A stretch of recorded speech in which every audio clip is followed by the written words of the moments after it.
Hello viewers, আজকের ক্লাসে pencil টুল নিয়ে একটি বিস্তারিত আলোচনা করব। আশা করি ভিডিওটি স্কিপ না করে দেখবেন।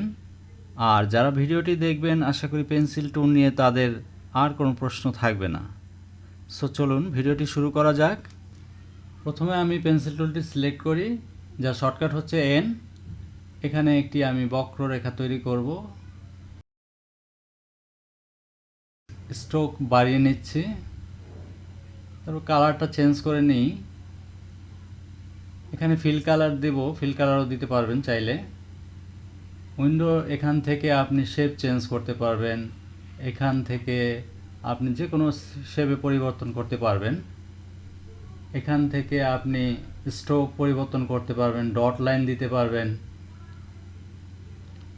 এখান থেকে অ্যারো ব্যবহার করতে পারবেন, লেফট অ্যারো, রাইট অ্যারো। এখানে অ্যারোর স্কেল আছে, এটা সম্পর্কে আমার অন্য একটি ভিডিও আছে, লাইন সেগমেন্ট ভিডিও, সেটাও দেখতে পারেন। এখানে আমি ডাবল ক্লিক করে পেন্সিল অপশনটি নিয়ে আসলাম।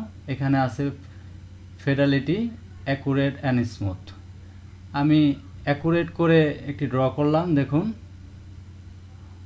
এখানে অনেক অ্যাঙ্কর পয়েন্ট যুক্ত হলো। আবার ডাবল ক্লিক করলাম, এখানে স্মুথ করে একটি ড্র করি, জাস্ট পার্থক্য দেখানোর জন্য। দেখুন দুইটার মধ্যে পার্থক্যটা আপনারাই ভালো করে দেখুন। আবার আমি ডাবল করি, এখানে রয়েছে ফিল নিউ পেন্সিল স্ট্রোক। এখান থেকে আপনি কালার, ব্যাকগ্রাউন্ড কালার পরিবর্তন করতে পারবেন। দেখুন আমি এখানে ফিল সহ একটি অবজেক্ট তৈরি করলাম। এখানে যখন অপশনটি তুলে দেব তখন দেখুন আমার ফিল কালার হবে না।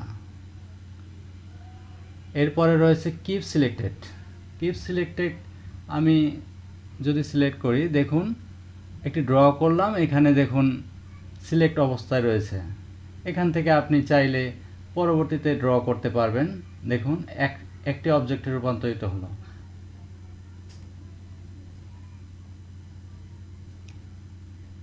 এখন আসেন এটা অফ করে যদি করি, দেখুন এটি সিলেক্টেড অবস্থায় থাকবে না।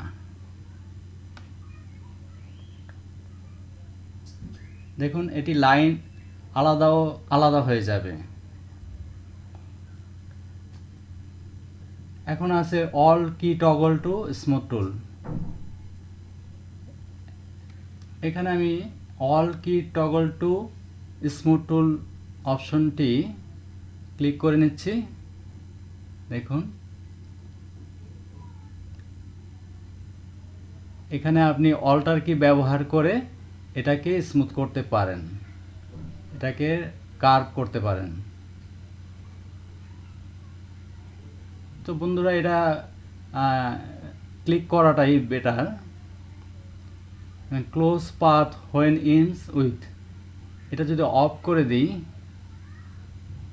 দেখুন এখানে কিন্তু পাতের অংশটি মিলছে না, আপনারা লক্ষ্য করুন।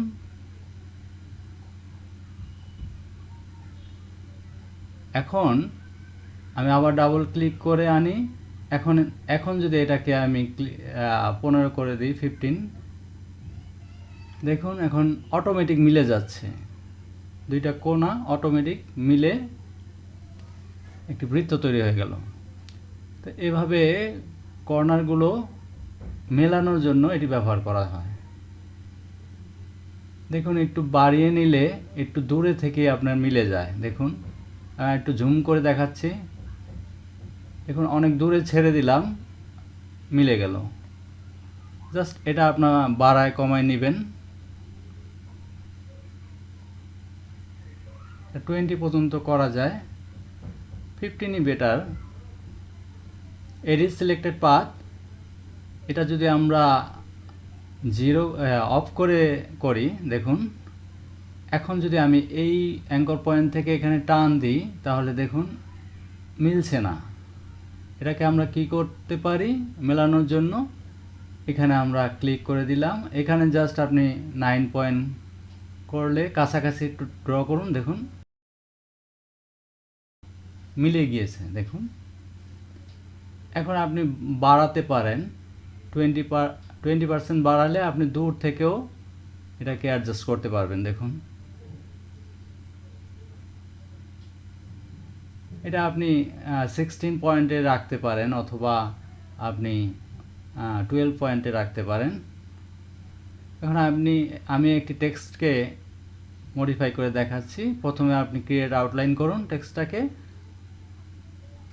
এখন টেক্সটটার যে অ্যাঙ্কর পয়েন্ট দেখতে পাচ্ছেন, যে কোনো একটি অ্যাঙ্কর পয়েন্ট ধরলাম। এই অ্যাঙ্কর পয়েন্ট থেকে আমি টানবো এডিট করার জন্য, এখানে নিলাম। এখন আরেকটি অ্যাঙ্কর পয়েন্টে আমি মিলাবো। দেখুন এখানে টেক্সটটা আবার পুনরায় এডিট করতে পারবেন।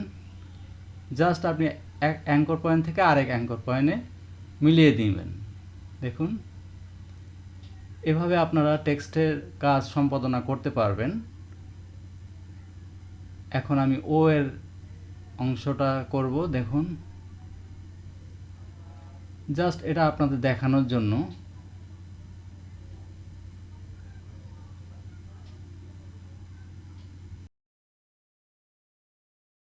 এভাবে আপনারা লোগো তৈরির কাজে ব্যবহার করতে পারবেন।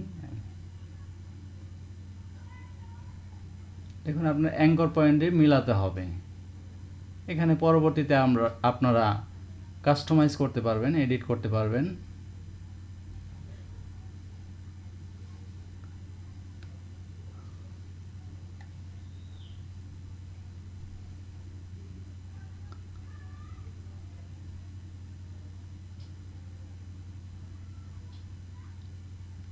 সো ভিডিওটি ভালো লাগলে লাইক, শেয়ার, কমেন্ট করতে ভুলবেন না। Thank you.